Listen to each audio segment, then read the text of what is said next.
Bengaluru city ಹೇಗಿರುತ್ತೆ sir? ಅಲ್ಲೊಂದು ಇಲ್ಲೊಂದು ಮನೆ ನೋಡಿರೋ my dear village boy. Bengaluru city ನಿಮ್ಮೂರ್ ತರ ಅಲ್ಲ. ನಿಮ್ಮೂರಲ್ಲಿ 20 ರೂಪಾಯಿ ಉಳ್ಸಕ್ಕೋಸ್ಕರ 20 ನಿಮಿಷ ನಡೀತಾರೆ, ಅಲ್ಲಿ 20 ನಿಮಿಷ ಉಳ್ಸಕ್ಕೋಸ್ಕರ 20 ರೂಪಾಯಿ ಖರ್ಚು ಮಾಡ್ತಾರೆ. ಎಲ್ಲರೂ ಬ್ಯುಸಿಯಾಗಿ ಓಡಾಡ್ತಿರ್ತಾರೆ, ಆದ್ರೆ ಯಾರು ಟೈಮಿಗೆ ಸರಿಯಾಗಿ ಬರಲ್ಲ. ಸೋಷಿಯಲಿ ಕನೆಕ್ಟ್ ಆಗಿರ್ತಾರೆ, ಪ್ರಾಕ್ಟಿಕಲಿ ಒಂಟಿ ಆಗಿರ್ತಾರೆ, ಮೆಂಟಲಿ ಡಿಸ್ಟರ್ಬ್ ಆಗಿರ್ತಾರೆ. ಪ್ರಾಬ್ಲಮ್ ನ ಫೇಸ್ ಮಾಡಕ್ಕಾಗದೆ ಫೇಸ್ಬುಕ್ ಅಲ್ಲಿ ಹಾಕ್ತಾರೆ. ಕನ್ನಡನ ಉಳ್ಸಿ ಬೆಳ್ಸಿ ಅಂತಾರೆ, ಆದ್ರೆ ಅವರೇ ಬಳಸಲ್ಲ.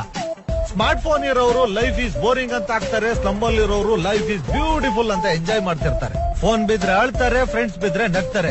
ಸಿಗ್ನಲ್ ಲೈಟ್ ಬಿದ್ರು ಕಾರ್ ನಿಲ್ಸಲ್ಲ, ಬೆಕ್ಕಡ್ಡ ಬಂದ್ರೆ ಕಾರ್ ನಿಲ್ಲಿಸ್ತಾರೆ.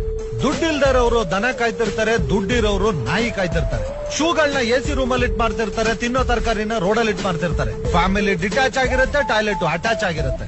ಬಡವರು ದುಡ್ಡಿಲ್ದೆ ತರಕಾರಿನ ಬೇಯಿಸ್ಕೊಂಡು ತಿಂತಾರೆ, ಶ್ರೀಮಂತರು ಅದೇ ತರಕಾರಿನ ಹೋಗಿ 5 ಸ್ಟಾರ್ ಹೋಟ್ಲಲ್ಲಿ ತಿಂತಾರೆ. ಕರುಣೆ ಇಲ್ದೇ ಇರೋರ್ಗೆ ಕೋಟಿ ಆಸ್ತಿ, ಆಸ್ತಿನೇ ಇಲ್ದೇ ಇರೋರ್ಗೆ ಕರುಣೆ ಜಾಸ್ತಿ. ದುಡ್ಡು ಸಂಪಾದನೆ ಮಾಡಕ್ಕೋಸ್ಕರ ಆರೋಗ್ಯ ನಾಳ್ ಮಾಡ್ಕೋತಾರೆ, ಮತ್ತೆ ಆರೋಗ್ಯ ಸಂಪಾದನೆ ಮಾಡಕ್ಕೋಸ್ಕರ ದುಡ್ಡು ನಾಳ್ ಮಾಡ್ಕೋತಾರೆ. ಫೈನಲ್ ಆಗಿ ಹೇಳ್ಬೇಕು ಅಂದ್ರೆ ಅಲ್ಲಿ ಊಟ ಸಿಗದೆ ಒದ್ದಾಡೋರ್ಗಿಂತ ಪ್ರೀತಿ ಸಿಗದೆ ಪರದಾಡೋರೇ ಜಾಸ್ತಿ. This is Bengaluru.